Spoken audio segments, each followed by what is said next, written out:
So just to kind of talk about each one specifically, magnesium will help make your cells more responsive to insulin.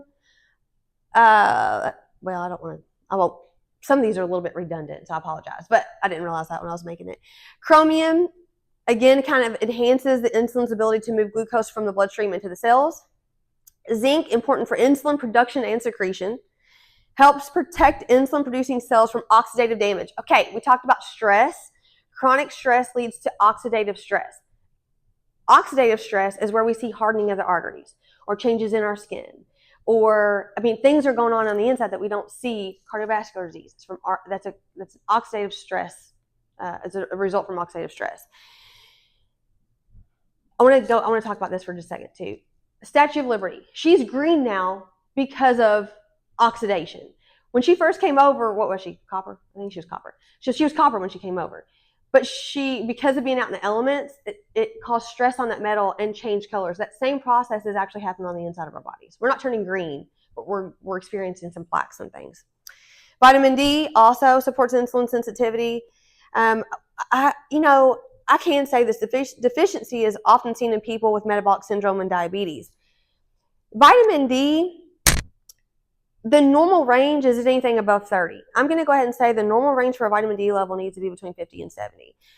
And I'm going to take this a step further too. Vitamin D needs to be used with K2. K2 helps shuttle vitamin D out of the bloodstream and into the bones, for example, where we need it, and not into the arteries, which can cause calcifications.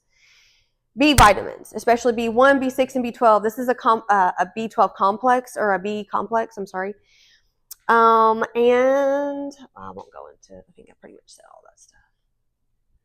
All right, this is just an example of some micronutrient-dense foods that contain magnesium, chromium, vitamin D, B vitamins, and zinc. Can I get these PowerPoint slides to you, Jamie? And then, okay, that way they at least have a visual. Okay, why do we care? All right, so we kind of broke down some factors that play into insulin resistance, but why do we care? Especially about micronutrients. Without these nutrients, your body's sugar system can start to break down. Blood sugar system can start to break down, even if you're eating well otherwise. Whole foods and strategic supplementation, when needed and what makes sense, can help maintain healthy insulin function and prevent metabolic dysfunction. So it's not, when it comes to micronutrients, it may not seem like you're doing anything by taking a multivitamin, but I promise you the insides appreciate it. And that's to bridge the gap. I always choose whole foods, more than anything. But the reality of it is, in our society, we're probably not getting 11 fruits and vegetables a day. We've got to bridge the gap somehow. Why are we deficient? Okay, we talked about our modern diets and busy lifestyles. We're missing key nutrients. Highly processed foods. So these are an issue because a lot of times they're lacking in micronutrients. They're very high in calories. So it's a very small portion most of the time, but they pack a punch, like an Uncrustable, for example. We give those to our kids for lunches sometimes. They're about this big, but they pack almost 700 calories in one sandwich, and they don't keep us full. So then you're not full, you're eating maybe another one an hour or two later. That's almost 1,400 calories in two things that are this big. So, processed foods, try to limit them as much as possible. Overconsumption of sugar and refined carbs, that goes back into the processed food. Chronic stress, we've talked about that. I will not continue to drill that, but just know stress is important. Excessive caffeine and alcohol. This one hurts me. I'm not going to lie about the caffeine. I love caffeine. But the reality of it is, if we're drinking caffeine all day long, we're stimulating those adrenal glands, we're keeping our cortisol up, releasing more blood sugar. And if you don't believe that, wear a glucose monitor for a little while and drink caffeine throughout the day. Let's see what happens. It hurt me.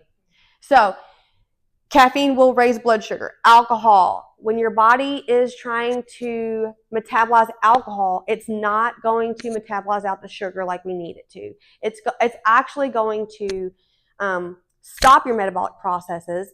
It leads to weight gain, and actually it's now a class 1, I think, carcinogen, according to the Surgeon General. So, lack of sunlight and outdoor time. Get outside. We talked about vitamin D.